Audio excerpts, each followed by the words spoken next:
après l'intervention de la cataracte, le plus souvent, on va donner la possibilité aux patients de vivre une bonne majorité, de faire une bonne majorité de ces activités sans correction. Bien évidemment, c'est une discussion au cours du bilan préopératoire, savoir s'il veut toujours porter des lunettes après, ou bien s'il préfère, en sachant que s'il porte des lunettes, elles seront toujours très allégées, ou bien s'il préfère le plus souvent s'en passer, donc on choisira les implants, enfin l'implant pour chaque œil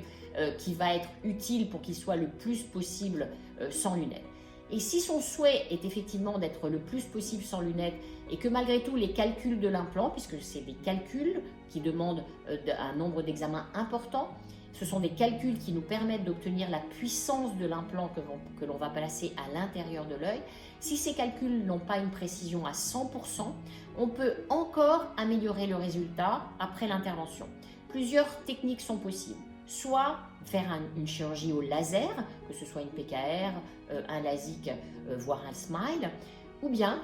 on peut également aller ajouter un nouvel implant à l'intérieur de l'œil, c'est ce qu'on appelle les implants add-on. C'est des implants que l'on va rajouter sur le premier implant que l'on a posé et cette deuxième lentille va corriger le défaut de vision résiduelle que le patient souhaite corriger. Donc effectivement, après une intervention de cataracte, si on n'a pas obtenu exactement le résultat réfractif que le patient souhaite, s'il a une bonne vision mais qu'il a besoin de lunettes pour se faire et qu'il souhaite être encore plus sans lunettes, on peut effectivement lui proposer des alternatives laser ou implants pour encore améliorer le résultat.